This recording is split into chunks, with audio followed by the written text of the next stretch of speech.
Do people get mad at you for talking about Jesus or talking about the Bible or spreading the gospel? This is what Jesus had to say in John 15, verse 18. If the world hates you, you know it hated me before it hated you.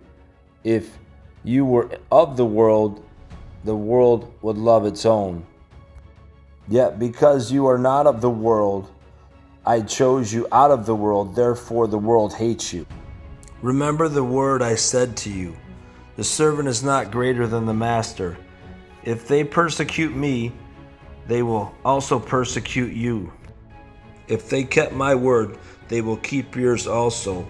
But all these things they will do to you for my name's sake, because they do not know him who sent me.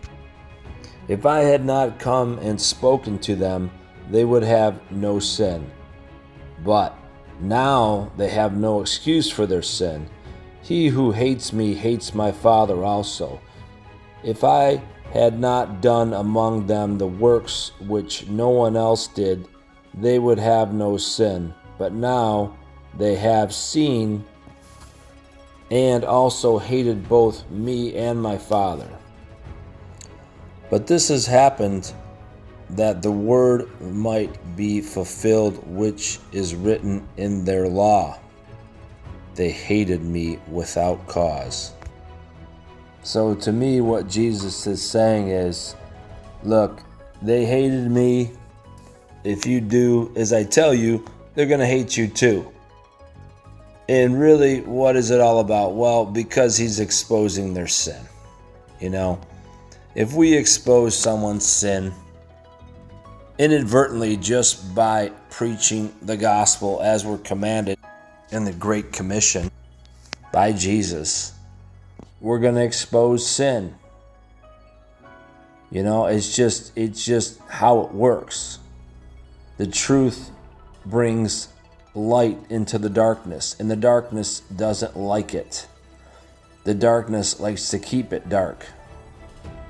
And that's how they operate. They don't want to hear it. Why? Because they feel guilty. They feel ashamed. And their conscience starts to work on them. So let me know what you think of this. I mean, you see what's going on in the world.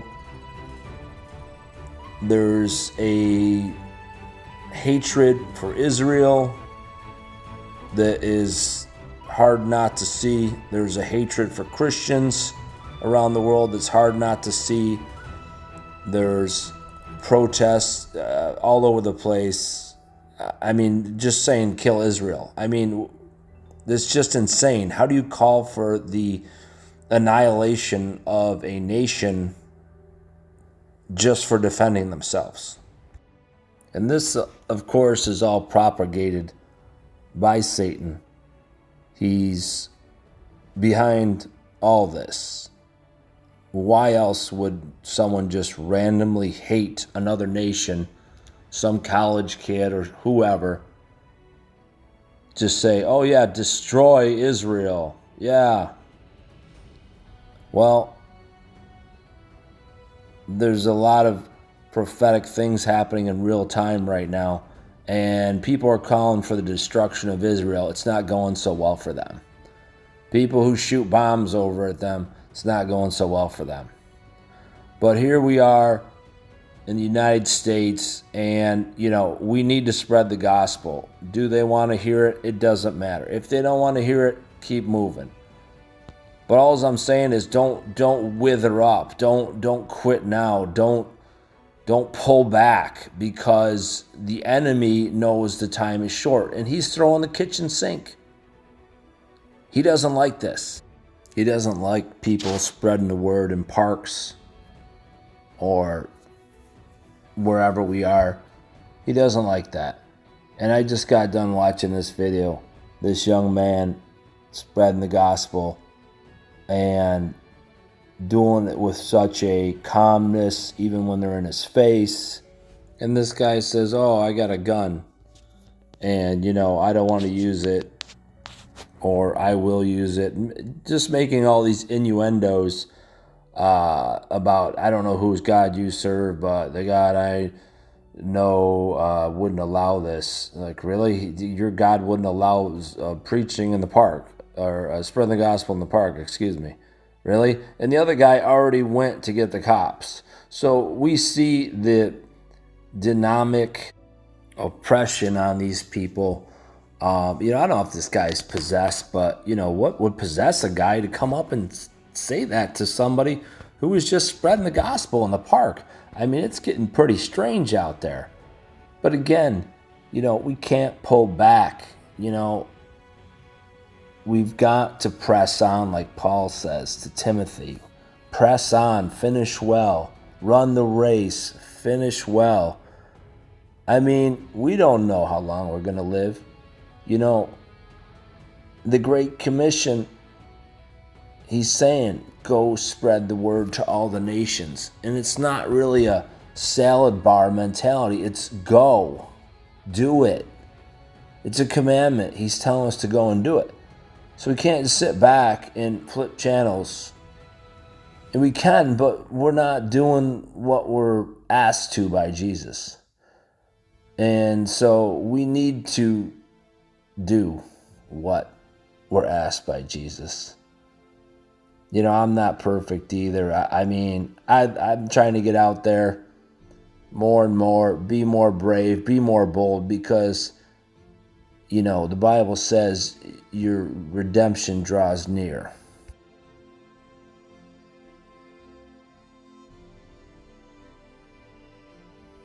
But yeah, this is prophetic. When Jesus was saying this, your redemption draws near. We're getting closer to the tribulation.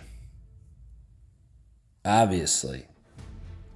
People are talking about things ramping up on every single topic. Housing, money, wars,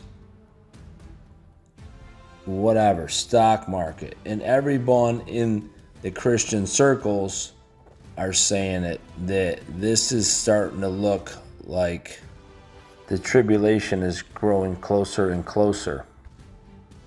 So here's what Luke 21 has to say. But take heed to yourselves, lest your hearts be weighed down with carousing, drunkenness, and the cares of this life. And that day will come on you unexpectedly, for it will come as a snare to those who dwell on the face of the whole earth. Watch, therefore, and pray always that you may be counted worthy to escape all these things that will come to pass, and to stand before the Son of Man. So let's take a look again at what Jesus is saying here.